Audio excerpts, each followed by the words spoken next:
नमस्कार। आज मैं बात करूंगा एक ऐसे मामले पर जिस पर सुप्रीम कोर्ट ने इलेक्शन कमीशन को नोटिस जारी किया है, जिसे लेकर विपक्ष में एक खुशी की लहर है।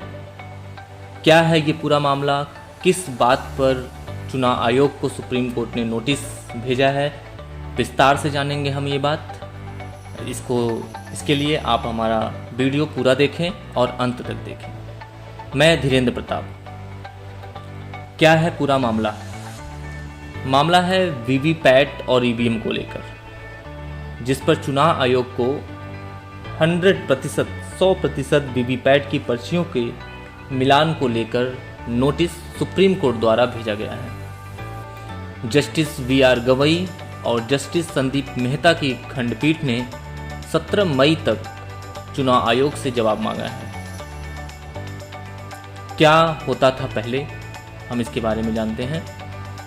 अभी तक क्या होता था कि प्रत्येक संसदीय क्षेत्र में, प्रत्येक विधानसभा क्षेत्र में 5 मतदान केंद्रों की, जो कि रैंडमली सेलेक्ट किए जाते थे, कि पर्चियों का मिलान किया जाता था। उन्हीं सेलेक्टेड 5 रैंडमली सेलेक्टेड वीवीपैट मशीनों की केवल पर्चियों को गिना जाता था और उसको ही फिर ये मान लिया जाता था कि बाकी सब सही होंगी, और इस बेस पे बाकी सारे ईवीएम के हिसाब से परिणाम को घोषित कर दिया जाता था।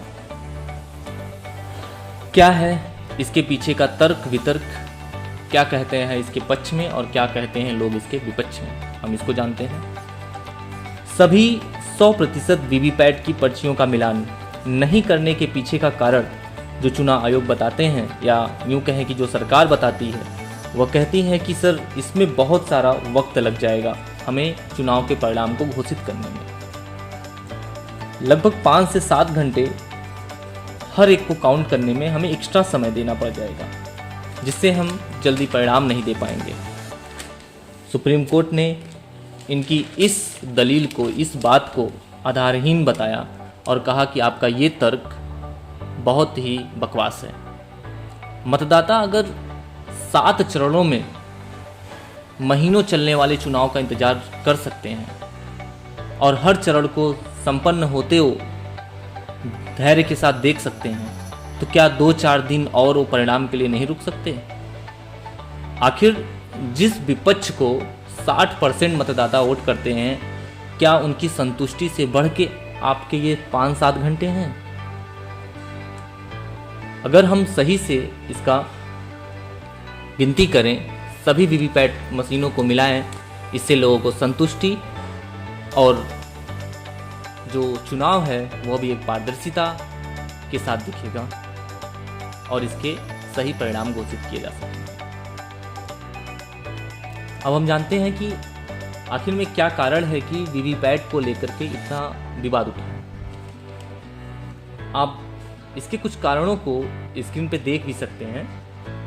बहुत से ऐसे मामले आए जिसमें ईवीएम की वोट और जो वोटिंग और इलेक्शन कमीशन के डाटा में वोटों का काफ़ी अंतर देखा गया है। जैसे कंचेपुरम लोकसभा सीट है जो तमिलनाडु की, वहाँ पे इलेक्शन कमीशन का डाटा जो कहता है वह 12,14,086, जी हाँ 12,14,086 ईवीएम वोट्स जो हैं होल्ड किए जाते हैं, और जबकि ईवीएम की काउंटिंग में बताता है 12,32,417 वोट, 18,331 वोट ज़्यादा आते हैं। लेकिन इसके बारे में इलेक्शन कमीशन का कोई जवाब नहीं आता कि क्यों ऐसा आता है। मथुरा में ही ऐसे देखा जाए तो वहाँ पे इलेक्शन कमीशन का डाटा ये कहता है कि 10,88,206 ईवीएम वोटों का पोल हुआ, और जबकि काउंटिंग वहाँ पर ईवीएम में हुई 10,98,112 का। आप देख सकते हैं यहाँ भी वोट सरप्लस है, ज़्यादा वोट है। ऐसे ही धर्मापुर तमिलनाडु में इलेक्शन कमीशन का जो डाटा है, जो इलेक्शन कमीशन का डाटा बताता है कि ईवीएम से जो वोट पड़े 11,94,440, और जबकि काउंटिंग हुई तो 12,12,311 वोट आए। यहाँ पर भी 17,871 वोटों की अधिकता है। तो इन सब चीज़ों को देखते हुए ही जो ईवीएम पे लोगों का विश्वास कम हुआ है, जिसके बारे में इलेक्शन कमीशन का कोई जवाब नहीं है, सरकार का कोई जवाब नहीं है। आखिर में ऐसा क्यों हुआ? ये कहीं ना कहीं ईवीएम की गड़बड़ी ही तो है।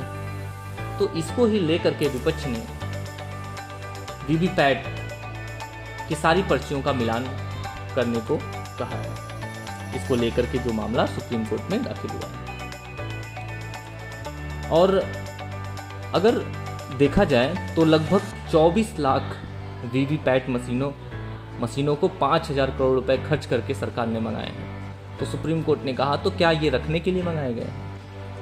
आखिर में इतने पैसे खर्च करके इतनी मशीनें जो मंगाई गई हैं, क्या उसका प्रयोग करके हम लोगों को एक संतोषजनक परिणाम नहीं दे सकते? ये था पूरा मामला जिस पर सुप्रीम कोर्ट ने टिप्पणी की और इलेक्शन कमीशन को इस पर नोटिस भेजा है और 17 मई तक इस पर जवाब मांगा है।